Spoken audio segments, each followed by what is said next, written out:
Hai, apa kabar semuanya? Semoga kabar Anda baik-baik saja. Terima kasih karena sudah memberikan support dan juga kesetiaan Anda untuk membangun channel Codot Film. Yuk kita lanjutkan alur ceritanya, sambil siapin kopi dan cemilan, setting suara volume full. Gasken. Tato misterius. Tubuh Xiao Yan perlahan mendarat di puncak gunung belakang. Dia menatap Yao Lao, yang duduk di atas batu besar dan tersenyum padanya. Menangkupkan kedua tangannya, dia berkata, "Kami telah memenuhi harapan kami." Feng Zunze di samping tanpa sadar menghela nafas berat saat mendengar kata-kata Xiao Yan ini.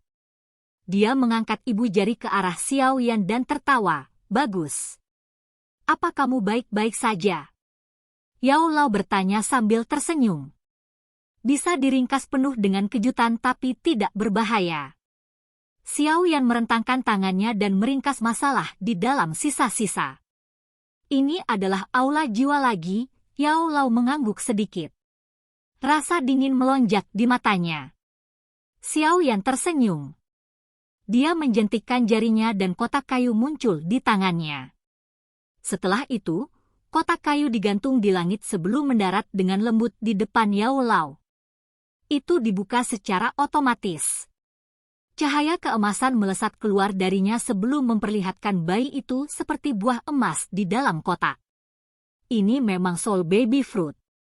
Selain itu, ini adalah buah bayi jiwa kelas emas kualitas terbaik.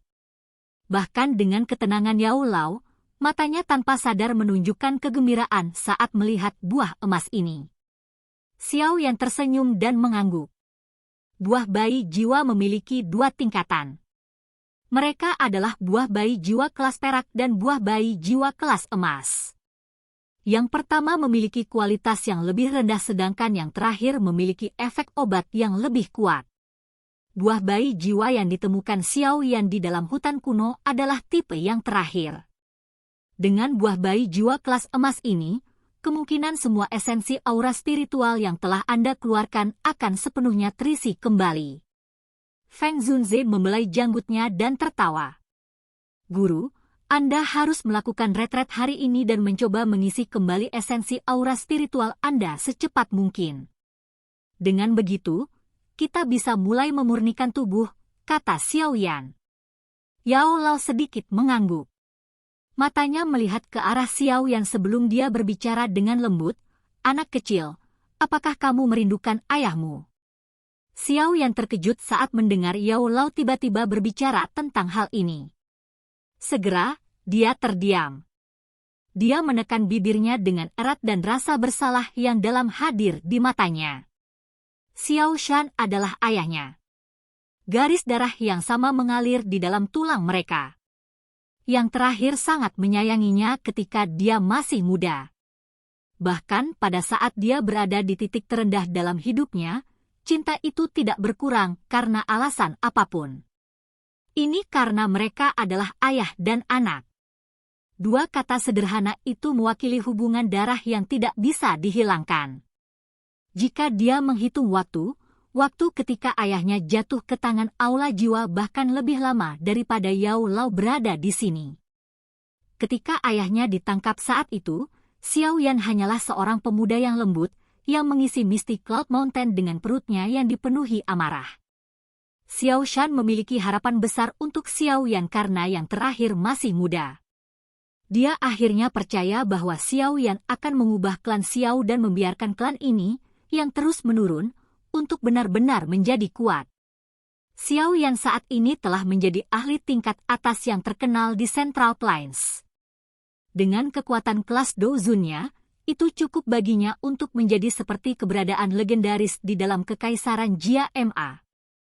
Dari sudut pandang tertentu, tampaknya dia telah mencapai harapan Xiao Shan tentang dirinya saat itu. Sayangnya, yang terakhir tidak dapat melihat momen melonjak putranya. "Saya akan menyelamatkan ayah saya. Ini adalah janji saya untuk kakak laki-laki dan laki-laki kedua. Aku tidak punya wajah untuk kembali dan melihat mereka jika aku tidak bisa menyelamatkan ayah." Xiao Yan dengan lembut berkata. Suaranya agak serak. Gunung besar yang dikenal sebagai aula jiwa ini telah menekan pundaknya sejak dia masih muda. Untungnya, itu tidak menyebabkan dia pingsan. Sebaliknya, dia telah berkembang pesat di bawah tekanan semacam ini sampai dia mencapai tahap ini hari ini. Guru akan membantumu, bahkan jika harganya adalah kehidupan lamaku ini. Yao Lao dengan lembut menepuk bahu Xiao Yan dan tertawa. Jika ayahmu mengetahui bahwa anak laki-laki kecil saat itu sudah menjadi ahli mandiri, kemungkinan besar dia akan sangat bahagia. Xiao Yan tersenyum. Dia mengedipkan matanya dan menahan perasaan yang agak masam. Dia segera bertanya, apakah guru mengetahui di mana ayah dipenjara di Central Plains? Itu tidak ada dimanapun di Central Plains. Yao Lao menggelengkan kepalanya dan berkata. Xiao Yan kaget saat mendengar ini. Dia mengerutkan kening dan bertanya, apa maksudmu? Saya juga tidak yakin mengapa Hall of Soul sangat menghargai ayahmu. Aku hanya bisa menebak bahwa itu pasti karena batu giok kuno yang ada bersamamu. Yao Lao mengernyitkan alisnya sedikit dan berkata, klan Gu memiliki alam Gu sementara kekuatan dan fondasi aula jiwa tidak kalah dengan klan Gu. Guru, maksudmu? Aula jiwa juga bisa menciptakan alam mereka sendiri. Xiao yang sedikit terkejut saat dia berkata. Soul Realm, Yao Lao mengangguk dengan lembut dan menjawab dengan lembut, namun, para ahli yang menyadari Soul Realm hanya sedikit bahkan di Central Plains. Adapun pintu masuk ke Soul Realm, bahkan saya tidak menyadarinya. Ayahku telah dipenjara di Soul Realm. Xiao Yan menuntut dengan suara yang dalam. Iya. Tinju di bawah lengan Xiao Yan sedikit menegang. Jarinya dengan lembut mengusap cincin penyimpanannya. Batu giok kuno dengan aura kuno diam-diam muncul di tangannya. Tou Shi Ancient Goddess Jade, target dari Hall of Soul. Namun, tidak dapat merasakan apa gunanya benda ini setelah memilikinya selama bertahun-tahun. Selain ketika dia berlatih jauh di bawah menara Akademi Jianan saat itu ketika giok kuno ini menunjukkan beberapa aktivitas yang tidak biasa, itu tidak pernah muncul untuk kedua kalinya bahkan setelah bertahun-tahun. Fraksi Hall of Soul sangat besar dan misterius. Berdasarkan penyelidikanku, dikabarkan bahwa aula jiwa memiliki nama lain sejak lama. Yao Lao sedikit menyipitkan matanya dan berkata dengan lembut. Klan Hun. Klan Hun. Tangan, yang digunakan Xiao Yan untuk memegang batu giok kuno, bergetar. Dia berkata, mungkinkah itu diturunkan dari zaman kuno seperti klan Gu? Aku tidak terlalu yakin tentang ini, namun, pacar kecilmu itu mungkin mengetahui beberapa berita. Yao Lao menggelengkan kepalanya dan menghela nafas. Semakin dia berhubungan dengan aula jiwa, semakin dia merasakan keanehan dari faksi ini yang terjalin di seluruh benua. Sun Eria, Xiao Yan mengangguk sedikit. Aku hanya bisa memberitahumu sebanyak ini. Namun, terlepas dari bagaimana hubungan antara Anda dan aula jiwa nantinya, guru pada akhirnya akan berdiri di belakang Anda, bahkan jika saya harus mempertaruhkan kehidupan lama saya ini. Yao Lao tersenyum tipis. Dia menepuk bahu Xiao Yan. Setelah itu, dia memegang kotak kayu itu, meletakkan tangannya di belakangnya dan perlahan berjalan menuruni gunung. Xiao Yan tersenyum saat melihat punggung Yao Lao dan Feng Zunze. Dia menarik napas dalam dan melihat ke arah langit.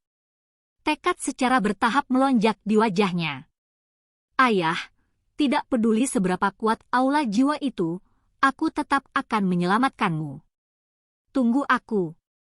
Yao Lao memilih untuk segera mundur setelah mendapatkan buah bayi jiwa. Hanya jika esensi aura spiritualnya diisi ulang, dia bisa benar-benar mendapatkan kembali kekuatan puncaknya. Selain itu, dia bahkan mungkin memiliki potensi dan harapan untuk maju ke kelas Dou Sheng di masa depan. Setelah Yao Lao melakukan retret, kelompok Xiao Yan pertama-tama beristirahat selama beberapa hari. Mu King Luan dan yang lainnya buru-buru bergegas kembali ke paviliun bintang jatuh selama beberapa hari ini.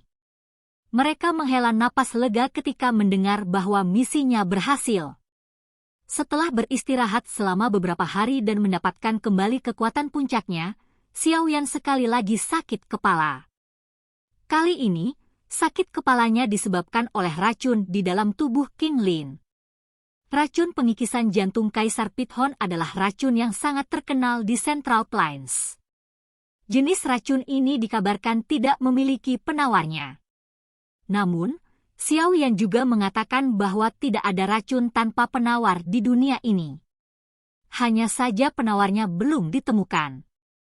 Karena ini, dia telah membenamkan kepalanya di banyak buku pengobatan yang ditinggalkan Yao Lao. Dia bahkan telah meminjam buku racun 7 berwarna yang diperoleh dokter peri kecil saat itu untuk dipelajari. Meskipun racun mematikan ini membuatnya sakit kepala, untungnya surga memberi penghargaan kepada mereka yang berusaha. Setelah mencari selama 4 hingga 5 hari dalam kegelapan total ini, Xiaoyan akhirnya meraba-raba metode untuk menghilangkan racun. Ada gua gunung yang tenang dan sejuk di gunung belakang paviliun bintang jatuh. Di tengah gua ada sebuah kolam kecil yang dibangun dengan batu. Saat ini, air jernih menggelegak di dalam kolam. Tampaknya kolam itu mendidih. Xiaoyan kadang-kadang mengeluarkan bubuk atau cairan obat saat dia berdiri di sisi kolam. Setelah itu, dia akan menuangkannya ke dalam kolam. Air jernih di dalam kolam secara bertahap berubah menjadi warna merah pucat. Baru kemudian dia berhenti. Dia membalik tangannya dan botol giok kecil menyala dan muncul. Bagian dalam botol giok mengandung zat kaya seperti energi murni. Oh! Melihat botol giok ini, binatang kecil seputih salju di dada Xiaoyan segera keluar menjadi dewasa. Saat ini, ekspresi kulit pohon kecil itu sangat lamban. Bahkan bulunya pun menjadi lebih pucat. Itu menyebabkan seseorang merasakan sakit hati saat melihatnya. Yakinlah bahwa saya akan memberi Anda kompensasi setelah ini. Xiaoyan tertawa getir. Dia mengeluarkan beberapa pil dari cincin penyimpanannya dan memasukkannya ke dalam mulut binatang pil. Baru kemudian yang terakhir pulih sedikit. Xiaoyan menghela nafas lega saat melihat ini. Dia benar-benar berusaha keras untuk membuat orang ini menyumbangkan darah. Blub-blub. Botol giok dimiringkan dan cairan perak perlahan menetes ke bawah. Akhirnya, ia mendarat di kolam. Segera, suara mendesis yang menusuk telinga keluar. Setelah cairan menetes ke dalamnya, gelombang riak energi yang sangat murni segera menyebar dari dalam kolam. King Lin, lepaskan bajumu dan masuk ke kolam. Jika Anda dapat menyerap semua energi ini, itu harus dapat sepenuhnya menstabilkan kekuatan Anda di kelas Douzun. Xiaoyan menyimpan botol giok itu, menoleh dan dengan tersenyum berbicara kepada King Lin di sampingnya. King Lin awalnya kaget saat mendengar ini. Kemerahan cerah segera muncul di wajahnya. Aku mengerti. Xiaoyan juga tersenyum saat melihat sikapnya ini. Dia berbalik dan berkata, karena kebutuhan untuk selalu menambahkan berbagai bubuk obat, saya khawatir saya tidak bisa pergi. Iya. Wajah King Lin memerah saat dia mengakui dengan suara seperti semut. Setelah itu, dia dengan cepat melepas pakaiannya.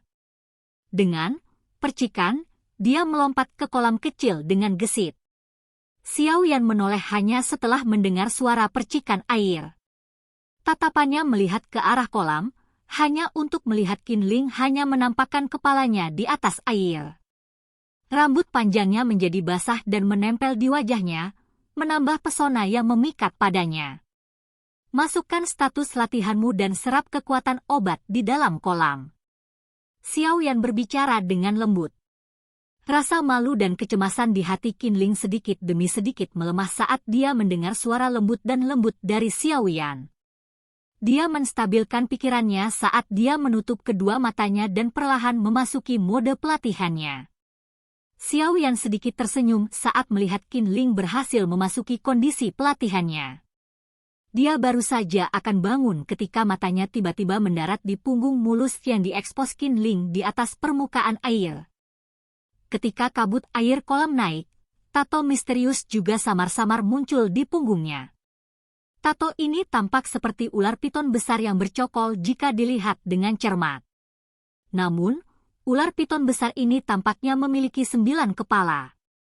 Selama Xiao Yan mengamati tato misterius itu dengan cara tertegun, mata ular yang tertutup dari salah satu kepala ular berkepala 9 tiba-tiba terbuka pada saat ini. Segera, perasaan brutal melonjak di dalam hati Xiao Yan tanpa peringatan sebelumnya, menyebabkan matanya segera berubah menjadi merah darah. Xiao Yan menjadi berhati-hati setelah kekejaman muncul sesaat. Tubuhnya dengan cepat ditarik ke belakang dan matanya juga dengan cepat berpaling dari tato itu. Mata Xiao Yan berangsur-angsur pulih menjadi normal setelah mengalihkan pandangannya.